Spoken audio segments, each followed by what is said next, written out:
dear students, welcome to all in my YouTube channel, Dear Guruji Ashish Sir. Today I have brought to you a highly informative contents based on the chapter Electricity of class 10th.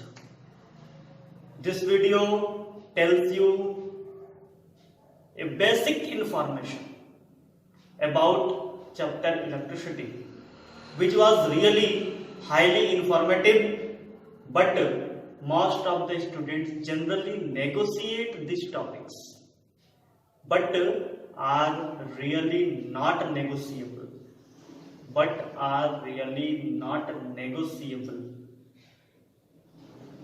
These contents are really very important and help to understand the whole chapter in more easy and proper way. Okay, then to understand all these topics and now these unique informations, must watch the video till end. Okay students, then come to the point. The chapter is electricity. Chapter is electricity. What is electricity?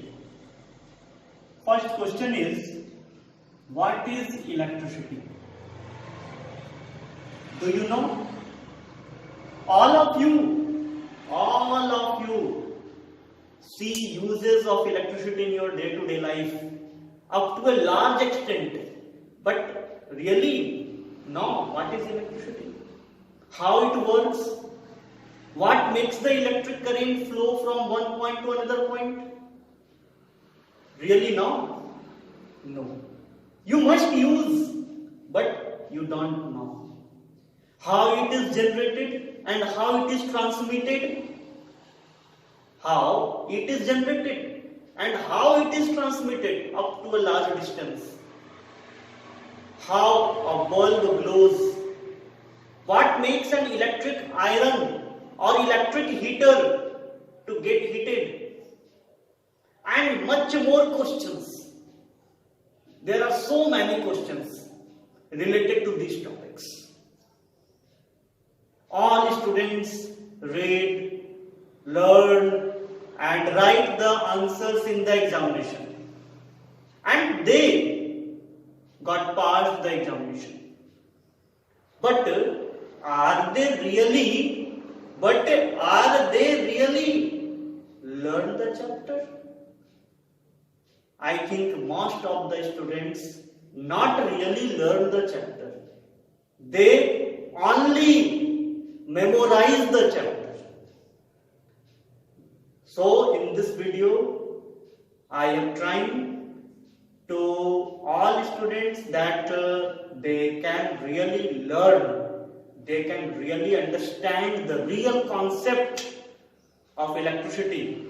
They can understand the real use of electric current and electricity in their daily life, how it works, how it flows, how it make a device work, how a bulb glows, etc. Okay, then first topic is electricity. What is electricity? Electricity is one of the most important branch of physics, which has greatly influenced our way to life.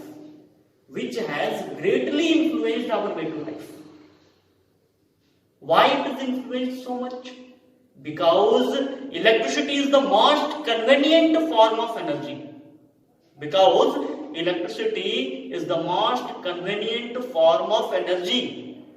In today's life, at present age.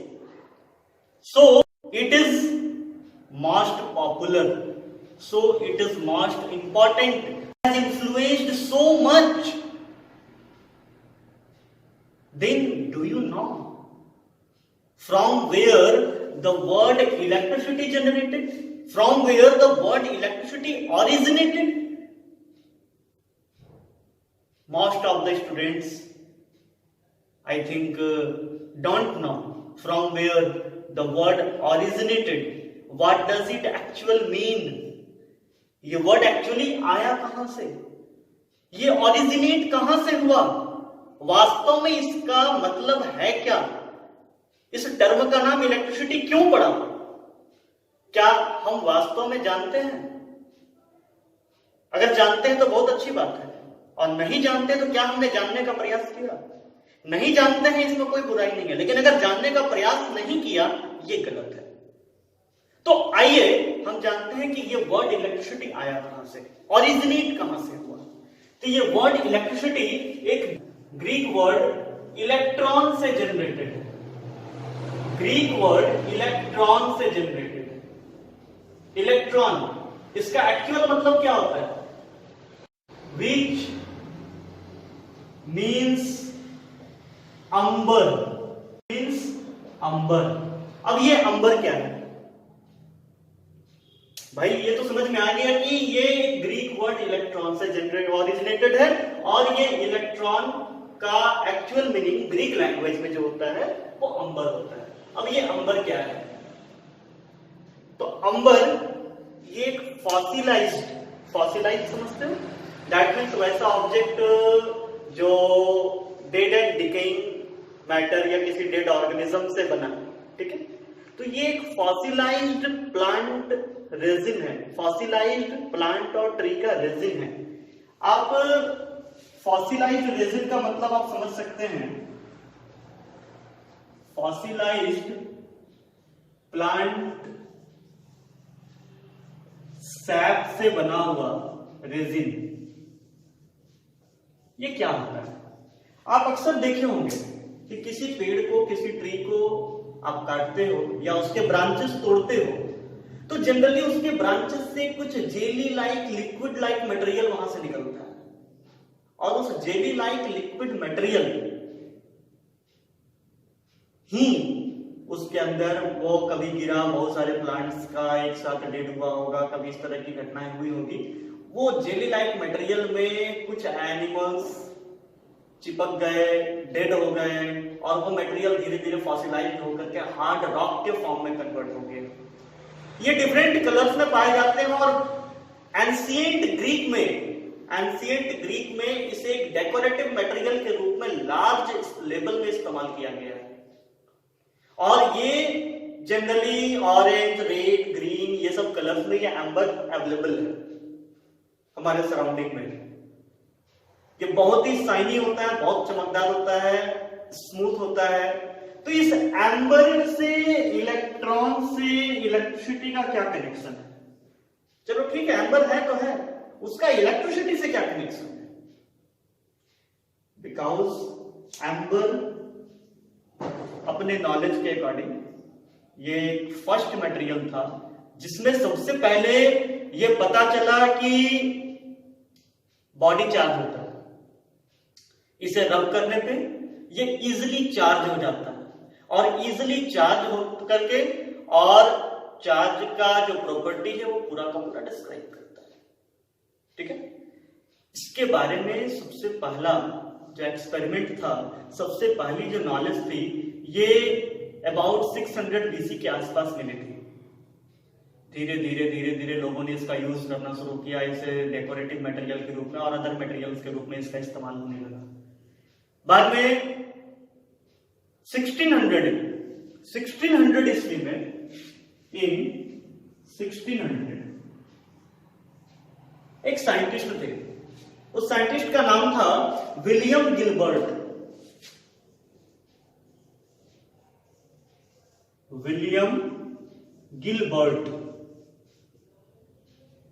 इन्होंने सबसे पहले ये explain किया कि ये charge, electron और ये charging का जो कॉन्सेप्ट है ये केवल एम्बर तक लिमिटेड नहीं है। इससे पहले चार्ज का डायरेक्ट रिलेशन लोग एम्बर से ही समझते थे। चार्ज है दैट मीन्स एम्बर है, चार्ज है दैट मीन्स एम्बर है, लोग इसका डायरेक्ट कनेक्शन एम्बर से समझते थे।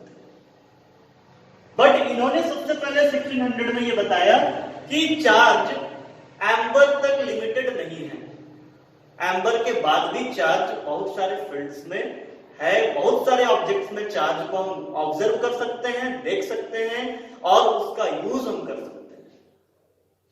ठीक है, इन्होंने क्या बताया, इलेक्ट्रिफिकेशन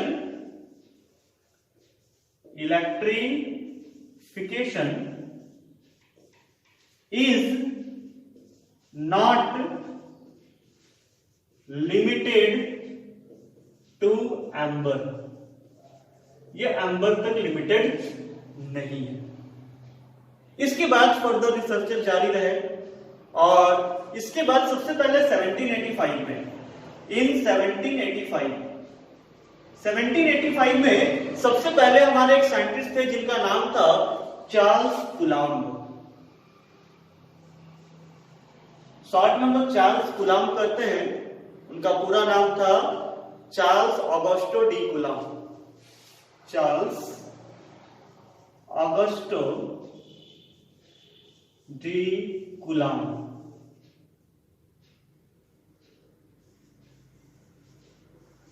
ये उनका पूरा नाम था और इन्हीं के रिस्पेक्ट में चार्ज का एसआई यूनिट भी कूलॉम्ब रखा गया है। इन्हीं के रिस्पेक्ट में चार्ज का एसआई यूनिट भी कूलॉम्ब रखा गया है। अब इन्होंने क्या किया था, तो इन्होंने सबसे पहले ये एक्सप्लेन किया था कि दो चार्ज पार्टिकल्स के बीच में एक फोर्स काम करता है, force of attraction, force of repulsion. ये जो अट्रैक्टिव और रिपल्सिव फोर्सेस का जो कॉन्सेप्ट है between the charges, like charges और अनलाइक चार्जेस, ये कॉन्सेप्ट डेवलप करने वाले फर्स्ट साइंटिस्ट यही थे, चार्ल्स ऑगस्टो डी कूलॉम्ब। इन्होंने ये बताया कि चार्ज पार्टिकल्स के बीच में जो फोर्स है वो उनके बीच के डिस्टेंस का स्क्वायर का इनवर्सली प्रोपोर्शनल है। इन्होंने सबसे पहले ये एक्सप्लेन किया, the force between the electric charges is inversely proportional to the square of the distance between them. ठीक है, और इसके बाद इन्होंने इलेक्ट्रिफिकेशन का जो चार्जेस है, रिपल्सन और अट्रैक्शन का जो कॉन्सेप्ट है, ये इन्होंने सबसे पहले डेवलप किया था। इन्होंने सबसे पहले एक्सप्लेन किया कि रिपल्सन कहां होगा, तो लाइक चार्जेस के बीच में रिपल्सन होगा। जब भी चार्जेस लाइक होंगे तो वहां रिपेल होगा। Like charges means both are positive और बोथ आर नेगेटिव। अगर दोनों चार्जेस नेगेटिव हो या दोनों चार्जेस पॉजिटिव हो, इस केस में रिपल्सन होगा।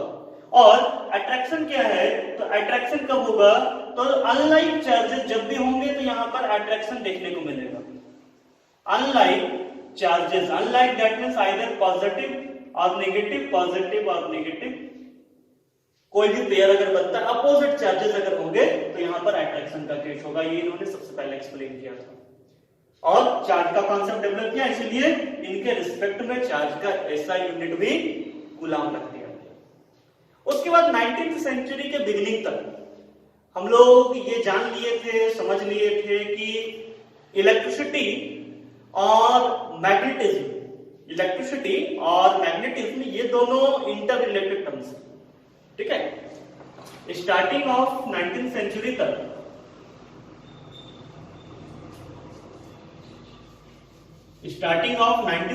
तक हम लोग को दैट मींस 1800 ईस्वी जब शुरू हो रहा था, तो 1800 ईस्वी के स्टार्टिंग फर्स्ट फेज में, फर्स्ट 10 इयर्स में और स्टार्टिंग फेज में आप कह सकते हैं कि फर्स्ट हाफ में 1800 से लेके 1850 के बीच में ये कॉन्सेप्ट डेवलप हो चुका था कि electricity that means electric current और मैग्नेटिज्म के बीच में एक इंटर रिलेशन है, दोनों इंटर रिलेटेड है। ठीक है, इसके बारे में आप आगे पढ़ेंगे कि मैग्नेटिक चैप्टर जो है आपका नेक्स्ट चैप्टर पढ़ना है फिजिक्स में, उस चैप्टर में आपको ये पता चलेगा कि इलेक्ट्रिक करंट और मैग्नेटिज्म के बीच में जो एक कड़ी का काम है वो कौन करता है, ये सबसे पहले किसने फाइंड आउट किया, इसकी डिस्कवरी किसने की और ये कैसे हुआ, इसके फेनोमेनन्स क्या क्या हैं, ये कैसे वर्क करता है वगैरह वगैरह, ये सारी कॉन्सेप्ट आपको वहां पर मिलेगी पढ़ने के लिए। तो यहाँ पर हम लोग मतलब starting of 19th century, starting of 19th century के स्टार्टिंग तक ये हम लोग समझ लिए थे कि इलेक्ट्रिक करंट और मैग्नेटिज्म दोनों इंटर रिलेटेड टर्म्स है, दोनों में कुछ ना कुछ कनेक्शन है, बट बहुत ज्यादा डिस्क्रिप्शन इसके बारे में नहीं मिल पाया था। 1888 में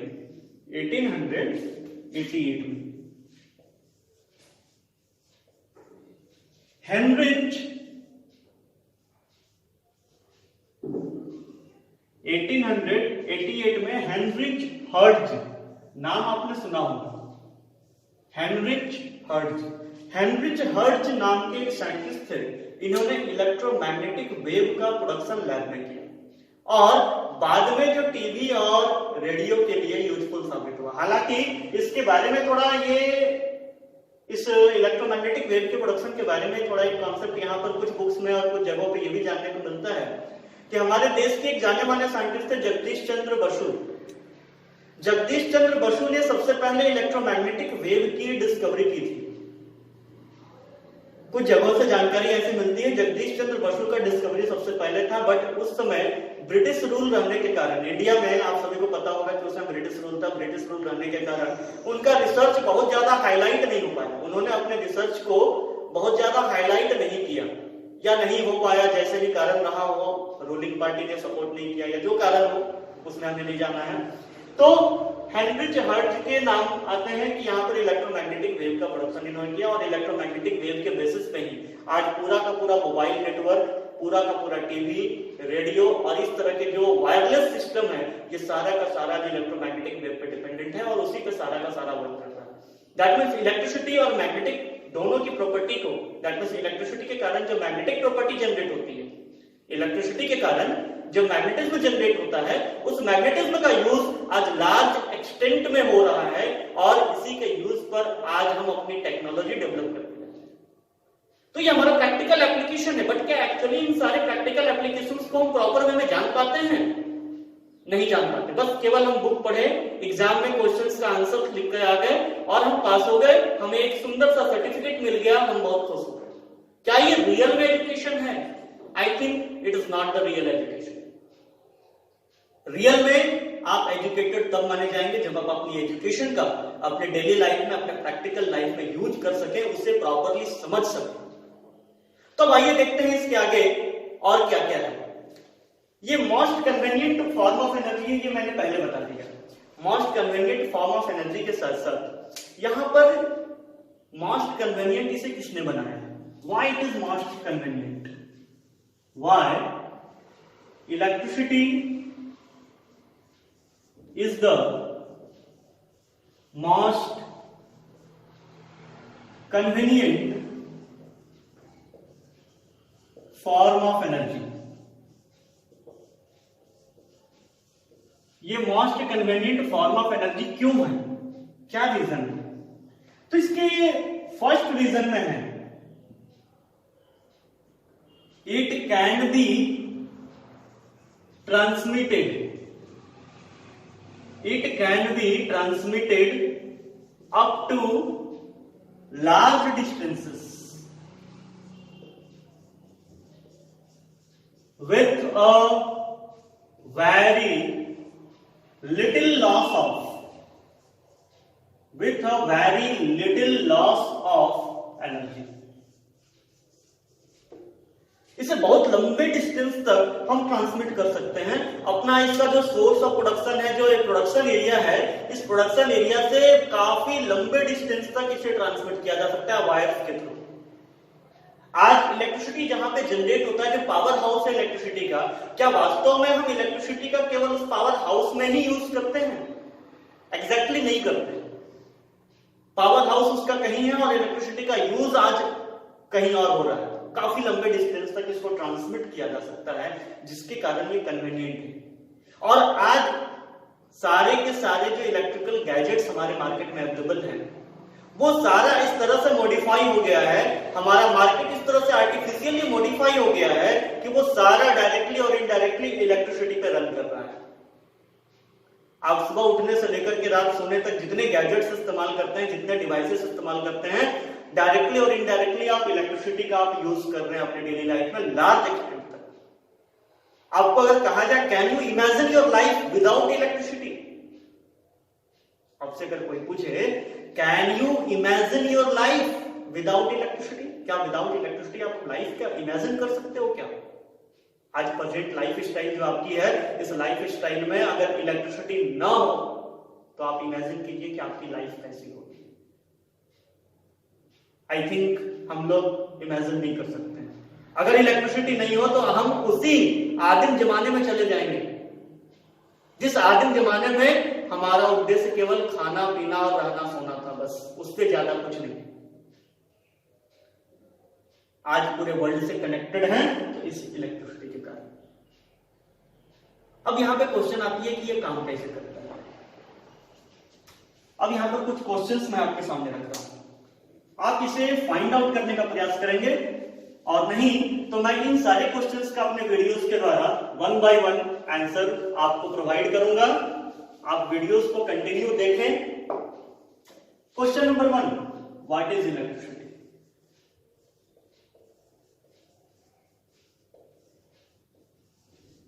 Question number 2, how it is generated?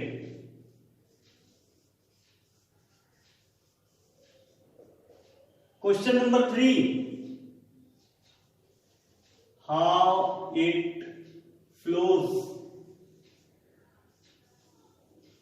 from one point to another, from one point to another. Number 4, what makes a bulb glow?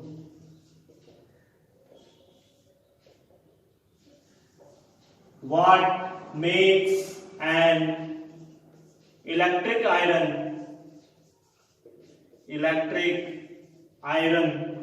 or heater to get heated?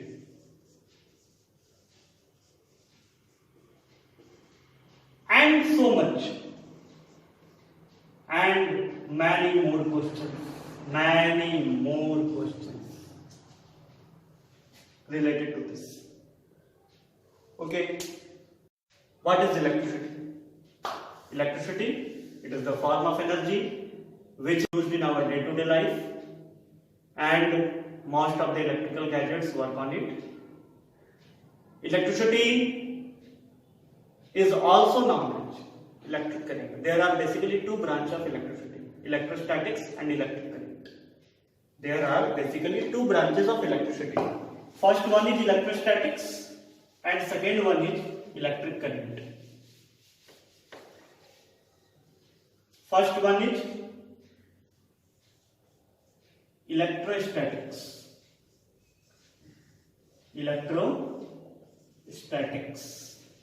And second one is electric current.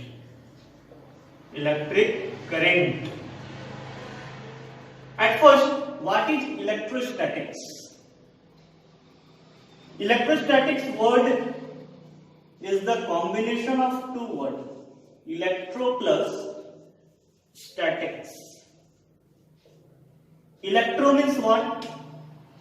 Electro means charge generated from electron, and statics means at rest. That means electrostatics is the branch of physics. Electrostatics is the branch of physics in which we study about the charge at rest.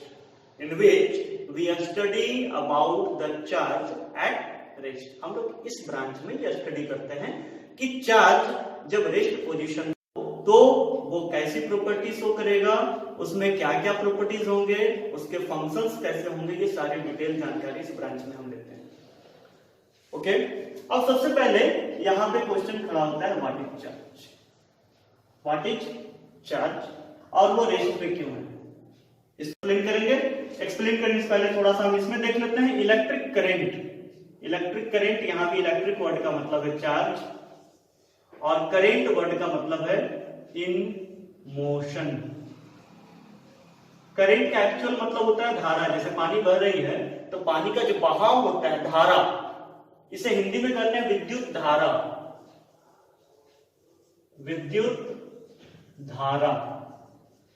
धारा का मतलब क्या? एक प्रवाह, पानी बह रहा है, कोई चीज बह रहा है तो बहने के कारण जो फ्लो हो रहा है, flow of anything, flow of any fluid. Similarly flow of electric charge in any conductor, charge वहां पे फ्लो कर रहा है। तो यहां पे क्या है? Charge in motion. Electric current is the branch of physics in which we study about charge in motion, and electrostatics in which we study about charge at rest. Okay students, thank you for watching video. Next video में फिर मिलेंगे जिसमें मैं explain करूंगा आप लोगों को कि चार्ज क्या है, इलेक्ट्रोस्टैटिक्स क्या है. Thank you.